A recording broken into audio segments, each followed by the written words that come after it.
बिस्मिल्लाहिर्रहमानिर्रहीम। Welcome to my channel study room. आज जो है मेरा टॉपिक वो है प्रोपोर्शन, उससे रिलेटेड मैं क्वेश्चंस कराऊंगी। और जो बुक मैं फॉलो कर रही हूँ वो है Oxford 7th edition new syllabus mathematics book 2। अच्छा, अब मैं कर रही हूँ exercise number 1A। Question number 1 है, पेज नंबर 11 पर है ये। क्वेश्चन नंबर 1 में इन्होंने कहा है कि 108 आइडेंटिकल बुक्स हैं, उनका मास जो है वो 30 kg है। बुक्स का मास जो है 30 kg है। इधर ये मैंने चार्ट बनाया है, इसको मैंने बुक्स को x से रिप्रेजेंट किया है और मास को y से रिप्रेजेंट किया है। क्वेश्चन है कि the mass of 150 such books, ये मुझे फाइंड करना है। बुक्स जो हैं जो गिवन है मेरे पास वो मेरा x1 ये है और ये क्या हो जाएगा y1।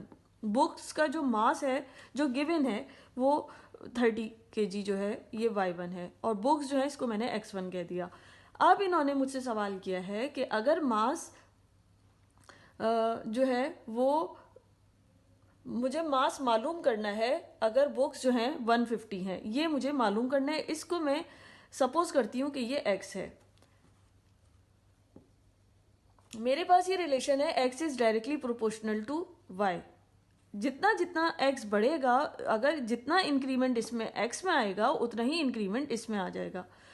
इधर बुक्स जो हैं 108 है तो इनका मास 30 kg है, लेकिन ये कह रहे हैं बुक्स जो हैं उनकी क्वांटिटी बढ़ा दी, बुक्स की क्वांटिटी अब 150 हो गई है, तो बताइए मास कितना होगा। अब मुझे ये रिलेशन पता है और मुझे ये भी पता है x1 अपॉन ये जो है ये होता है, ये मुझे पता है।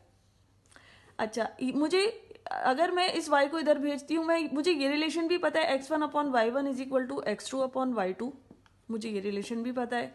अब इसमें मैं वैल्यूज पुट करूंगी। ये जो है जो मुझे गिवन है वो x1 और y1 हो गया। अब जिसकी जो रिक्वायर्ड है, जो मुझे रिक्वायर्ड है वो ये है, ये मेरा y2 हो गया और ये जो बुक्स हैं जिनका मास मुझे मालूम करना है वो x2 हो गई। x2 अपॉन y2, x1 पे मैं x1 की वैल्यू रखूंगी 108 अपॉन y1 क्या है 30 इज इक्वल टू, और x2 क्या है 150, y2 क्या है x। क्रॉस मल्टीप्लीकेशन होगी और इधर क्या आ जाएगा x is equal to 150 multiply 30 इधर जाएगा ऑन 108 इधर।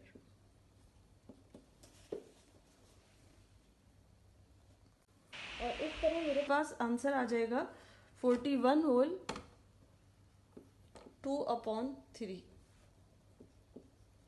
kg में मैंने आंसर लिख दिया, क्योंकि इसका यूनिट मास का kg होता है। हेंस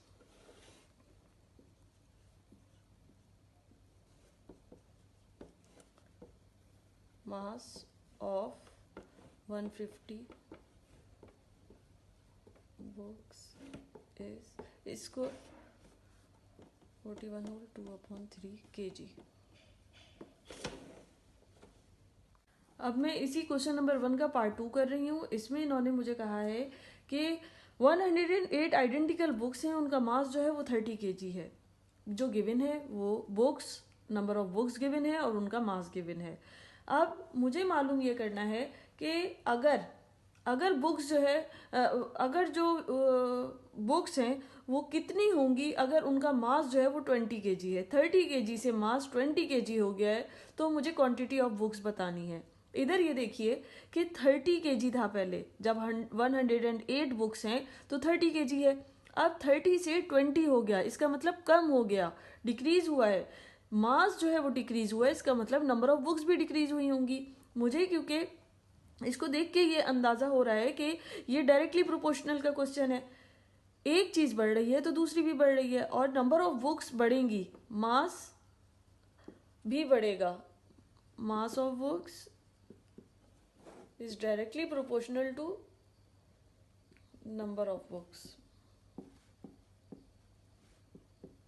जैसे जैसे क्वांटिटी इंक्रीज होगी बुक्स की, उसी तरह उसका मास भी इंक्रीज होगा। अगर बुक्स की क्वांटिटी डिक्रीज होगी तो मास भी डिक्रीज हो जाएगा। इधर 108 से का मास 30 है तो बताइए अगर 20 kg मास है तो उसमें बुक्स की क्वांटिटी कितनी होगी। इसका मतलब बुक्स की क्वांटिटी भी डिक्रीज हुई है, मास डिक्रीज हुआ है तो क्वांटिटी भी डिक्रीज हुई है। रिलेशन मेरे पास है x1/y1 is equal to x2/y2।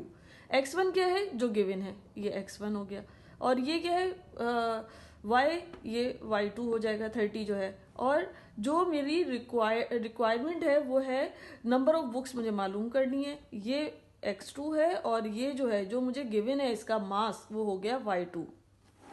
इसमें मैं वैल्यूज पुट कर दूंगी और मेरे पास आंसर आ जाएगा।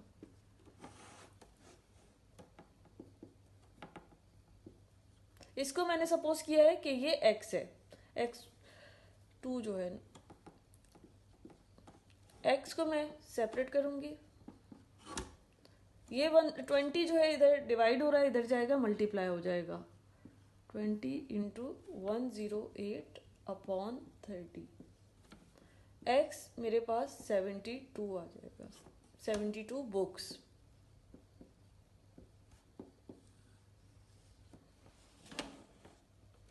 रिजल्ट में लिख दूंगी कि